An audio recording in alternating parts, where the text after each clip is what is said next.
Welcome back. You are listening to the home of forbidden romances. Prepare yourself, because tonight's story will leave you breathless. Get out before I kill the thing growing inside you myself. The sentence hung in the freezing air of the penthouse, sharp as a guillotine blade and twice as cold. It wasn't the thunder rattling the floor-to-ceiling windows that made Julian flinch. It was the look in Cassius Thorne's eyes. Eyes that had once looked at him with molten adoration were now shards of glacial ice, devoid of mercy. Julian's hand instinctively flew to his abdomen, shielding the secret he had been bursting to share only 10 minutes ago. The ultrasound picture, crumpled in his sweating palm, felt like a burning coal. He didn't move fast enough for the alpha standing before him, a man who radiated a terrifying, suffocating pressure that made the air thin and heavy. Cassius lunged, not to strike, but to seize Julian's suitcase and hurl it toward the elevator doors. The expensive leather skidded across the marble, the sound screaming of finality. "Cassius, please," Julian whispered, his voice cracking under the weight of the pheromones crushing him. "You have to listen. I haven't seen him. I haven't seen anyone. This scent. I don't know why I smell like this. Do not lie to me." Cassius roared, the sound vibrating in Julian's very bones. The alpha stepped closer, his tailored suit straining against muscles coiled with rage. He held up a tablet, the screen glowing with damning, high-resolution clarity. It showed Julian, or someone who looked exactly like him, entering the hotel suite of Cassius's bitterest business rival, Sebastian Vane. Julian's own estranged brother. You went to him. You crawled back to the family that sold you to me, and you let him knot you. And now you dare to tell me you're carrying my heir. It's not what it looks like. I was at the clinic. The timestamps are easily forged. Cassius cut him off, his voice dropping to a lethal, quiet growl. You smell like him. You smell like Vane musk and betrayal. If you are not out of my sight in 30 seconds, Julian, I will forget that I ever loved you. I will forget the law, and I will tear you apart. Julian looked at the man he had bonded with, the man he thought was his soulmate. He saw no hesitation. The bond between them, usually a warm hum in the back of his mind, was silent, severed by Cassius's walled-off rage. Julian swallowed the sob, threatening to choke him. He realized then that logic would not penetrate the haze of an alpha's territorial fury. Not tonight. You will regret this, Julian said, his voice trembling but finding a shred of the dignity he had been born with. When the silence gets too loud, Cassius, remember that you were the one who broke it. He turned, grabbed the handle of his suitcase, and walked into the elevator. He didn't look back as the doors slid shut, sealing him off from his life, his love, and the father of the child growing within him. 3 months later, the rain in the lower district was different than the rain in the penthouse. It was grimy, acidic, and relentless. It seeped into the cracked walls of the tiny studio apartment Julian now called home. Julian sat on the edge of the lumpy mattress, his hands resting on the pronounced swell of his stomach. 6 months along. The pup was active tonight, kicking against his ribs as if protesting the cold draft leaking through the window frame. "Shoo, little one," Julian murmured, rubbing circles over the tight skin. I know it's cold. Just a little longer." He looked exhausted. The glow of pregnancy that magazines raved about was absent, replaced by pale skin, dark circles, and the hollow cheeks of someone who wasn't eating enough. His scent, once a delicate mix of jasmine and honey, was muted, intentionally suppressed by cheap blockers he bought from the back-alley pharmacy. He couldn't risk being found. Not by Cassius. If Cassius found him now, still believing the child was a product of incestuous betrayal with Sebastian, he might make good on his threat to kill the thing. Julian couldn't take that risk. He had to disappear until the baby was born. A DNA test was the only thing that would clear his name, but he couldn't afford a high-end clinic, and he couldn't walk into a hospital without alerting the Thorne network. He coughed, a dry, rattling sound. The lack of his alpha's pheromones was taking a physical toll. An omega pregnancy without the bonded alpha's scent to regulate hormones was dangerous. His body was in a constant state of low-level panic, his instincts screaming for a mate who wasn't there. Julian stood up, groaning as his back protested. He worked shifts at a 24-hour laundromat under the table, folding sheets until his fingers were raw. It was a far cry from the galas and boardrooms of his past life, but it paid for food and heat. He walked to the small kitchenette to heat up some broth. As he waited for the water to boil, his mind betrayed him, drifting back to Cassius. He missed him. God, it was pathetic, but he missed him. He missed the way Cassius would growl possessively when another alpha looked at him too long. He missed the heavy weight of Cassius's arm over his waist at night. He missed the safety. He hates you, Julian reminded himself, the steam from the pot hitting his face. He thinks you're a whore. The memory of that night was still vivid. The photos. The scent. Julian had spent countless nights trying to piece it together. He hadn't seen Sebastian in years. So how had he smelled like him? He remembered the morning of the confrontation. He had gone to his favorite cafe. The barista, a new guy, had spilled a drink on him, a complimentary iced latte. Julian had wiped it off, thought nothing of it. But the smell? It had been sweet. Sickly sweet. Synthetic pheromones. Julian gripped the counter. Someone had doused him. Someone had staged the photos. It was a setup so elaborate, so cruel. It had to be someone who knew exactly where to hit Cassius to break him. A knock at the door shattered his thoughts. Julian froze. No one knocked. The landlord just yelled through the walls. Julian. The voice was muffled, but Julian's blood ran cold. It wasn't Cassius. It was smoother, lighter. I know you're in there, little brother. Sebastian. Julian backed away, grabbing a serrated bread knife from the counter. Go away. Open the door, Julian. You look terrible. I can smell your distress from out here, even through those cheap blockers. I said leave. The lock clicked. Of course. Sebastian Vane didn't respect locks. The door swung open, revealing the tall, slender figure of his estranged brother. Sebastian looked impeccable in a gray trench coat, holding a black umbrella. He looked around the squalid apartment with a sneer of distaste. My God, Sebastian drawled, stepping inside and closing the door. Look at how the mighty misses. Thorn has fallen. Or should I say, ex-misses. Thorn, what do you want? Julian held the knife out, his hand shaking. I came to see my niece or nephew, Sebastian said, eyeing Julian's stomach with a strange, unreadable expression. And to thank you.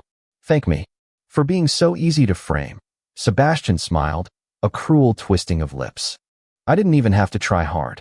A deepfake video, a hired actor in a wig, and a vial of synthetic musk slipped into your latte by my associate. Cassius is a genius in business, but when it comes to his heart, he's a reactive animal. He didn't even investigate. He just snapped. Why? Julian whispered, tears stinging his eyes. Why destroy my life? Because, Sebastian stepped closer, ignoring the knife. As long as the Thorn and Vane families were united by your marriage, I couldn't crush him. I needed war. And nothing starts a war like a personal betrayal. Now, Cassius is reckless. He's making mistakes. He's destroying his own company in his grief and rage. I'm winning, Julian. Sebastian reached out, lightning fast, and gripped Julian's wrist. He squeezed until Julian dropped the knife with a cry of pain. And now, Sebastian whispered, leaning in, I'm going to take you with me. Because having this stolen Omega as a hostage? That's the final nail in Cassius Thorn's coffin. Meanwhile, in the Thorn Tower penthouse, the air was thick with the scent of ozone and burnt sugar, the smell of an alpha in distress. Cassius Thorn sat in the dark, a glass of whiskey untouched in his hand. He hadn't slept in 3 days. He hadn't slept properly in 3 months. Every time he closed his eyes, he saw Julian's face. The tear-streaked cheeks. The way he had shielded his stomach. Get out before I kill the thing growing inside you. The words haunted him. They replayed in his mind like a curse. Sir. Cassius didn't move. I told you I didn't want to be disturbed, Elias. Elias, his head of security and longtime friend, stepped into the room. He looked hesitant, which was unlike him. It's the forensic report on the photos, sir. The one you ordered last week. Cassius scoffed. Why bother? I saw them. You saw them when you were high on adrenaline and rage, Elias said boldly. He walked over and placed a file on the table. I ran them through the new AI detection software. They're fake, Cassius. The world stopped. Cassius slowly set his glass down. What? They're deep fakes, Elias continued, his voice grim. High quality, but fake. The lighting on the shadows doesn't match the light source in the hallway. And the timestamps? They conflict with the security footage from the clinic Julian claimed he was at. I pulled the clinic's archives manually. Cassius felt a roar building in his chest, a sound so loud he thought his heart might explode. He opened the file. There it was. An image of Julian sitting in the waiting room of the clinic at the exact moment he was supposedly entering Sebastian's hotel room. And then, the medical report attached to the clinic footage. Patient, Julian Thorne. Asterisk status, pregnant. 12 weeks. Asterisk. Paternity test, 99.9% match to Cassius Thorne. The glass in Cassius's hand shattered. The whiskey mixed with the blood dripping from his palm, but he didn't feel it. He had thrown him out. He had sent his pregnant mate, carrying his pup, into the streets. He had almost killed him with his command. Where is he? Cassius stood up, the chair toppling over behind him. His scent exploded, filling the room with terrifying, predatory power. Where is my husband? We don't know, sir. He went off the grid. But we picked up a ping on his old emergency burner phone 10 minutes ago. It was turned on briefly. Location: Lower District. The tenements on 4th. Get the car, Cassius snarled, already moving toward the door, his eyes glowing gold in the darkness. And bring the medical team. If Sebastian Vane has touched a hair on his head, I will burn this entire city to the ground to find him.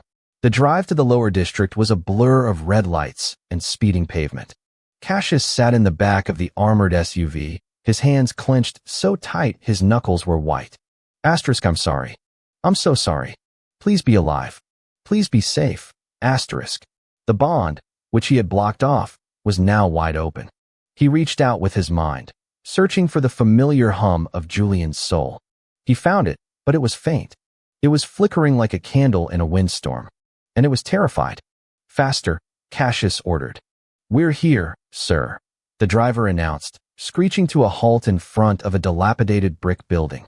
Cassius didn't wait for security. He kicked the door open and sprinted into the rain. He could smell him now. Underneath the grime and the rain, he smelled Julian. But he also smelled something else. Sebastian. A growl ripped from Cassius's throat that sounded more wolf than man. He tore the front door of the building off its hinges and took the stairs 3 at a time. 3rd floor. Apartment 3B. He didn't knock. He slammed his shoulder into the wood, splintering the frame. The scene inside froze his blood. Julian was on the floor, curled into a ball, clutching his stomach. Sebastian was standing over him, dragging him by the arm. Cassius, Julian screamed, his voice raw. Sebastian turned, eyes wide, but he wasn't fast enough.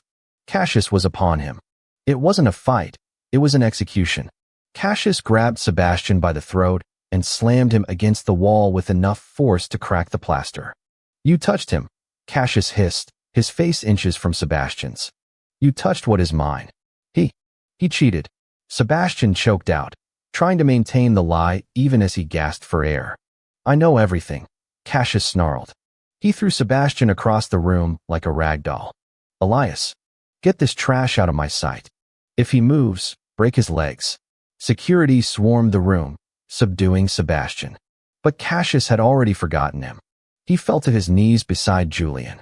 Julian, Cassius breathed, his hands hovering over his mate, afraid to touch him.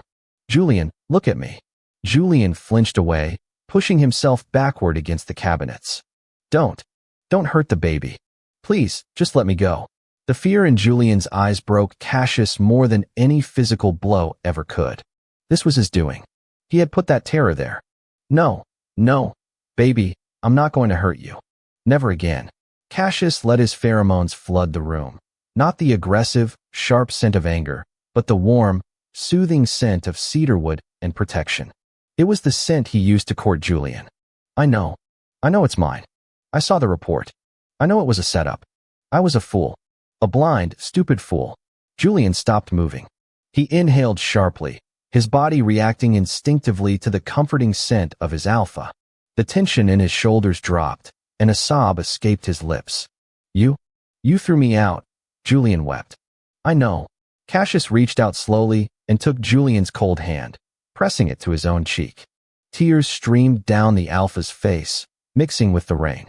I will spend the rest of my life making up for it. But right now, I need you to let me help you. You're freezing. You're in pain.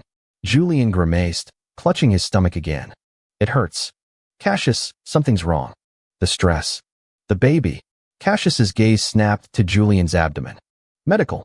Now. The paramedics rushed in. Cassius refused to let go of Julian's hand. He scooped Julian up into his arms, ignoring the strain, holding him as if he were made of fragile glass. I've got you. Cassius whispered into Julian's hair as he carried him down the stairs. I've got you, and I'm never letting go. The private wing of the Thorne Memorial Hospital was silent, save for the steady beep of monitors. Julian lay in the bed, hooked up to IVs. The premature labor had been stopped, but it had been close. Too close. He opened his eyes, feeling groggy. The first thing he felt was the warmth.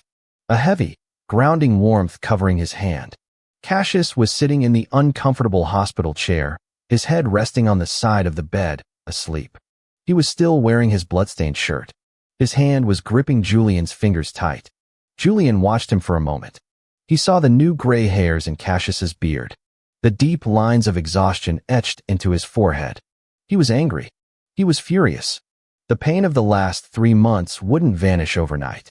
Cassius had failed him in the worst way possible. He had chosen pride over trust. But as Julian looked at their joined hands, he felt the bond tentatively reaching out. Cassius was projecting pure remorse, even in his sleep. It was a wave of "I'm sorry, I love you, I'm sorry" that washed over Julian's mind. Julian squeezed Cassius's hand. Cassius woke instantly. His head snapped up, eyes wide and panicked. Julian? Are you okay? The baby? Do you need a doctor? We're okay, Julian said, his voice raspy.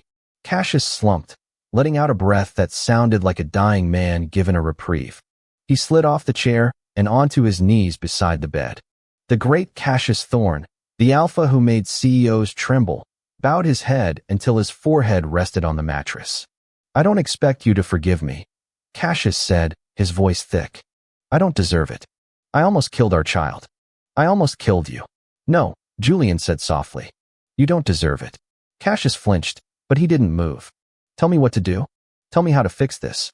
Anything. I will give you half the company. I will step down. I will leave if that's what you need to be safe. I don't want your money, Cassius. And I don't want you to leave, Julian said, looking at the ceiling. I want you to earn it. I want you to work for every single smile I give you. I want you to remember, every time you look at our son, that you almost didn't get to meet him. Cassius looked up, hope warring with devastation in his eyes. Our son. It's a boy, Julian confirmed. An alpha. Cassius reached out, his hand trembling, and hovered it over Julian's stomach. May I? Julian hesitated, then nodded.